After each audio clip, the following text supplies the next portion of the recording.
A report on Stuxnet suggests there were at least 5 and probably 6 countries whose intelligence services cooperated in the disabling cyberattack against Iran's nuclear enrichment program. The watering hole Project Zero reported last week seems to have affected Android and Windows as well as iOS devices and appears directed against China's Uyghur minority. The USBAnywhere vulnerability affects servers, and no, those tweets last Friday weren't from Mr. Dorsey.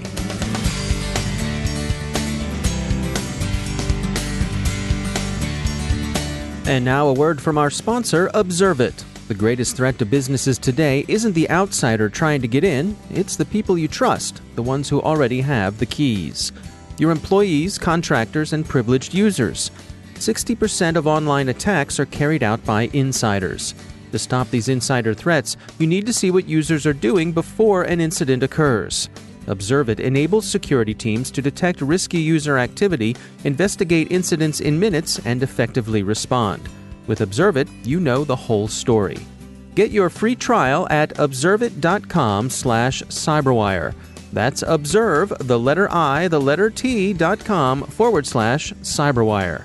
And we thank Observit for sponsoring our show.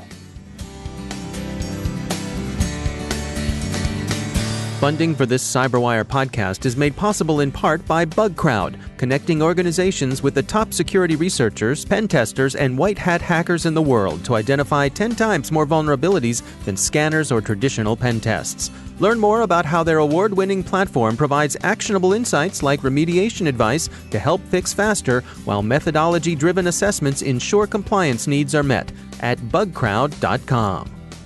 From the CyberWire studios at Data Tribe, I'm Dave Bittner with your CyberWire summary for Tuesday, September 3rd, 2019. A report in Yahoo News offers details on the Stuxnet attack against Iran's Natanz uranium enrichment plant. The authors, Kim Zetter and Hab Moderkok, says that the U.S. CIA and Israel's Mossad approached the Netherlands intelligence service AIVD, which had an asset close to Iran's nuclear program. According to the story, that asset, described as a mole who had been trained as an engineer, was able, over a protracted period of time, to deliver the Stuxnet attack code via USB to the air-gapped centrifuge controllers at Natanz. The centrifuges were arranged in a cascade that separated out uranium hexafluoride gas containing the fissile uranium isotope uranium-235 from that containing the far more common uranium-238. Uranium-235 can be used in fission weapons, whereas uranium-238 cannot.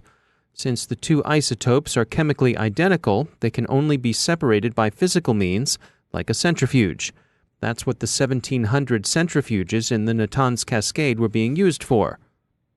While the principal cooperating intelligence services were American, Israeli, and Dutch, German, French, and British services are also said to have participated. The agent on the ground is reported to have provided the American and Israeli services with the technical information necessary for precision targeting.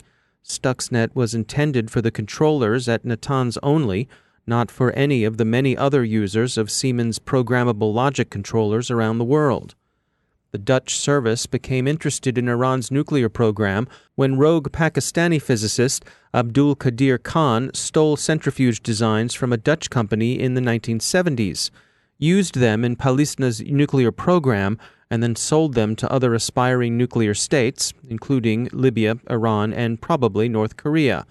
AIVD infiltrated AQ Khan's supply network, which for the most part consisted of European consultants and front companies. It also succeeded in hacking email systems used by Iran's nuclear weapons program. Thus, they had assets in a position to help when friendly powers asked for assistance.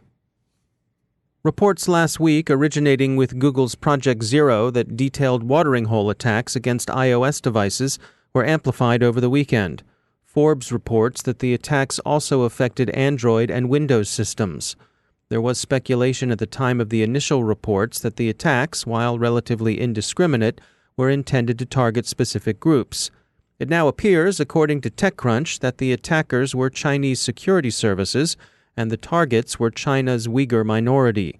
Google has received some criticism from TechCrunch and others for what they regard as Mountain View's circumspection with respect to calling out the involvement of China's government. As unrest continues in Hong Kong and Beijing's reaction continues to escalate, Bloomberg and others report that Hong Kong protest organizers say that the Chinese government has mounted distributed denial-of-service attacks against LIHKG, the principal forum the protesters have used to coordinate their actions. China has represented most of the online pushback against the Hong Kong protesters as the spontaneous reaction of patriotic expatriate Chinese, and some of it is probably exactly that. But the fissures that have appeared in the Great Firewall do seem to argue that China's government did what it could to enable, encourage, and organize the patriotic hacktivism. They also suggest that the government is doing a lot of its own propaganda. As we head through the second half of 2019 toward 2020, the cyber skills gap continues to challenge employers as they try to find qualified workers to fill jobs in cybersecurity. Rinki Sethi is Chief Information Security Officer at cloud data management company Rubrick. In 2020, we're going to have millions of roles open for cybersecurity and not even close to that many folks in the cybersecurity workforce. And so there's going to be a very, very big talent gap. It already exists today, but it's going to get even bigger and even worse in the next few years. So what do you think is causing that talent gap, and what are some of the ways we can address it? I remember when I first started my career, I had a computer science degree, and there was maybe one cybersecurity course, and I was lucky in college that that was even offered as part of the curriculum for a computer science program. I don't think that's changed much today. And so when folks are getting technical degrees, a lot of times there's these very defined career paths that they'll take, whether it's development or they go into a support type role. But for cybersecurity, it's not still a well-defined career, and there's still not a lot of courses available in the education system to get young folks really acquainted with cybersecurity. Now, I know something that you're actively involved with is getting young girls involved in cybersecurity, opening up that career pathway for them. Can you share with us some of your efforts there? I think it was a couple years ago that my daughter was playing a game on her cell phone, and it sent her a text message asking, we need some kind of authorization code for you to get more coins for the game. And she texted back saying, my dad's sleeping right now, so let me get back to you once he's awake. And I realized, being in the cybersecurity profession myself, I haven't taught my own daughter the right skills. And there's a huge gap when it comes to teaching kids about cybersecurity. They're introduced to new technology very, very early on. You see 2, 3-year-olds with iPads and phones, and they know how to use technology. And yet we're not teaching them the most important part, which is around cybersecurity. And so when I was at Palo Alto Networks, they saw the importance of, we've got to introduce this to kids at an earlier age. So we had signed a partnership with the Girl Scouts to introduce the first set of national cybersecurity badges for kindergarten through 12th grade. And the idea being that cybersecurity curriculum would be available to every single zip code in the United States, such that now these Girl Scouts would not just learn about cybersecurity, but would be able to teach their communities, teach their teachers, even teach their peers, teach their parents and grandparents about cybersecurity, and learn concepts early on to benefit the community. But not only that, now they've been exposed to cybersecurity, and hopefully some of these girls will enter the workforce as cybersecurity professionals. And if they don't, they're at least going to carry some expertise in whatever job that they do, which is going to be very important for our future workforce. And what has your own experience been like as you've been building the teams that you've led and the teams you've worked with? How do you make sure that you have an open, welcoming environment for women who want to join you? That's really important. Having an environment that's inclusive, not just for women, but for all people of all different kinds of backgrounds. I think it's a really important thing. Obviously, it hasn't been easy for me. I've been the only woman on many cybersecurity teams. I'm proud that at my last company, I had a team that was 50% women and 50% men. And so, which is kind of unheard of in the cybersecurity field. I think that, in the way that I've done that is I go out, and when I'm recruiting for talent, I'm not just looking for those that have careers in information security. Because like I said, I think to fill the deficit that we're going to have, we're going to have to expand and get creative with the type of folks we're bringing in, people with different backgrounds, with different education backgrounds, different work experience, that are really curious, that want to learn, that can then apply themselves to cybersecurity. And so I've done that. I remember I've hired somebody with a journalism degree from Stanford who had led security education and awareness for me as an example, but had run communications and PR teams in her past, and then was using those skills to run an internal education and awareness program at a previous company. And I think when you get creative like that, you not only are bringing new folks into the workforce, but it creates a very inclusive environment for women and for people of different backgrounds. That's Rinki Sethi from Rubrick. Eclipsium has disclosed a family of authentication vulnerabilities it discovered in Supermicro X9 through X11 servers, baseboard management controllers. Eclipsium calls the vulnerabilities USBAnywhere. Their exploitation could enable a range of USB-based attacks. Krebs on Security summarizes reports that attackers running phishing expeditions are paying increased attention to cloud providers. In the case he discusses, the criminals were seeking credentials belonging to United Rentals customers. They used a malicious link in a spoofed email that in fact sent the recipient to United Rentals' site, but that also installed a malware package in the process. Finally, Twitter's CEO Jack Dorsey's Twitter account was hijacked Friday afternoon to display racist messages. The company fixed the problem, which it blamed on issues with Mr. Dorsey's cell phone carrier, within an hour and a half. The messages are said to have been puerile. The Verge says a group calling itself the Chuckle Squad claimed responsibility. The Chuckle Squad also hit a range of YouTube celebrities with similar hacks last week.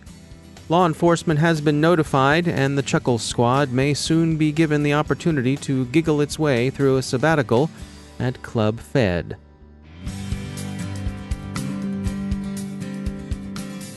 Now a word from our sponsor, KnowBe4. Email is still the number one attack vector the bad guys use, with a whopping 91% of cyber attacks beginning with phishing. But email hacking is much more than phishing and launching malware. Find out how to protect your organization with an on-demand webinar by Roger A. Grimes, KnowBe4's data-driven defense evangelist. Roger walks you through 10 incredible ways you can be hacked by email and how to stop the bad guys. And he also shares a hacking demo by KnowBe4's Chief Hacking Officer, Kevin Mitnick. So check out the 10 incredible ways and learn how silent malware launch, remote password hash capture, and rogue rules work. Why rogue documents, establishing fake relationships, and compromising a user's ethics are so effective. Details behind clickjacking and web beacons, and how to defend against all of these. Go to knowbe4.com/10 ways to watch the webinar. That's knowbe.com/1 and we thank KnowBe4 for sponsoring our show.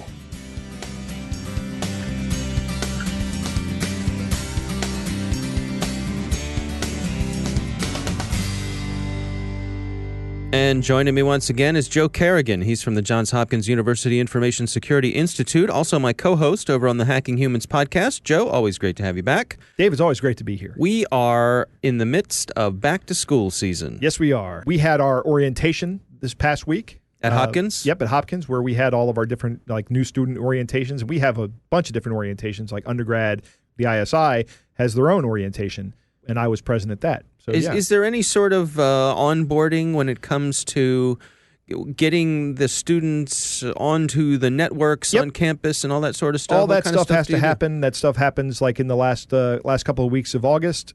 We have our own network at the Information Security Institute because, as you might imagine, we do some stuff that the Hopkins security team doesn't want happening on their network. It's all right. I see. We are actually outside of the Hopkins network, and we have engineers that manage that network as well. And because we're not part of that network, we have to have all of the students signed up for their own domain access within the MSSI network. MSSI is the actual degree that we give out. It's a Master of Science in Security Informatics. Okay. And so, we have to go through this process of setting up user accounts, getting agreements from the users on the students on how they're going to use the system appropriately. telling them if you really think you're going to set up something that could be potentially malicious, we need to know about that in advance. Right. And we have a special place where you can put that that's really not even associated with our network. So I see. And from time to time, we do get telephone calls from network security going, what's going on over there?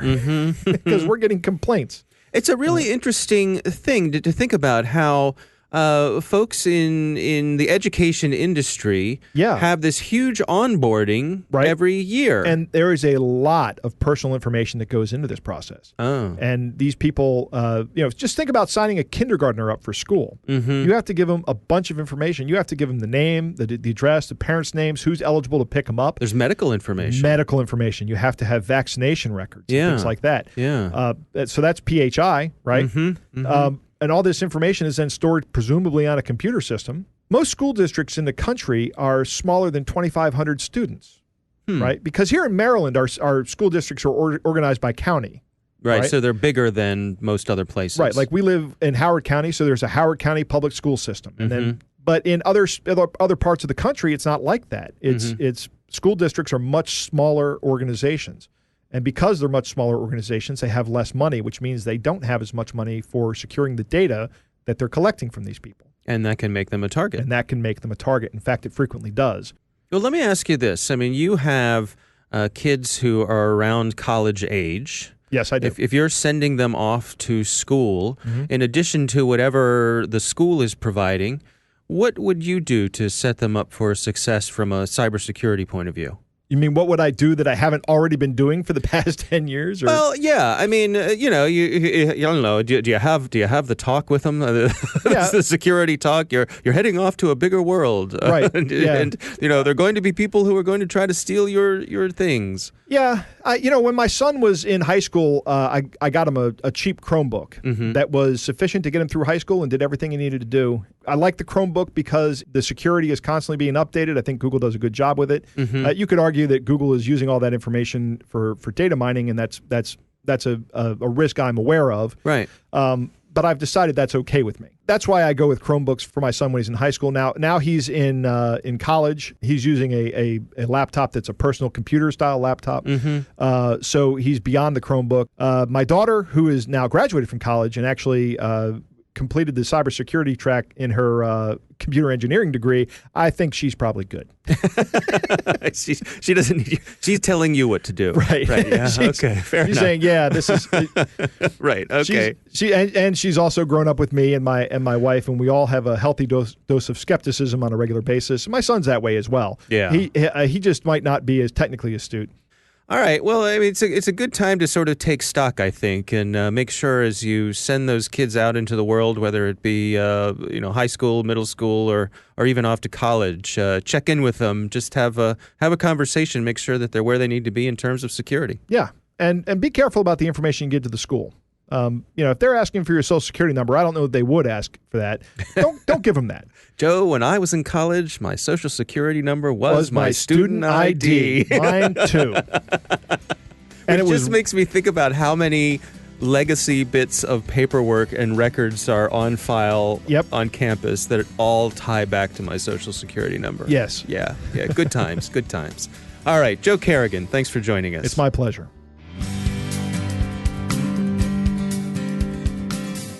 And that's the CyberWire. Thanks to all of our sponsors for making the CyberWire possible, especially our supporting sponsor, Observit, the leading insider threat management platform. Learn more at observit.com. Don't forget to check out the Grumpy Old Geeks podcast, where I contribute to a regular segment called Security Ha. I join Jason and Brian on their show for a lively discussion of the latest security news every week. You can find Grumpy Old Geeks where all the fine podcasts are listed. And check out the Recorded Future podcast, which I also host. The subject there is threat intelligence, and every week we talk to interesting people about timely cybersecurity topics. That's at recordedfuture.com/podcast. The CyberWire podcast is proudly produced in Maryland out of the startup studios of Data Tribe, where they're co-building the next generation of cybersecurity teams and technology. Our amazing CyberWire team is Stefan Vaziri, Tamika Smith, Kelsey Bond, Tim Nodar, Joe Kerrigan, Carol Terrio, Nick Valecki, Bennett Moe, Chris Russell, John Petrick, Jennifer Iben, Peter Kilpie, and I'm Dave Bittner. Thanks for listening. We'll see you tomorrow.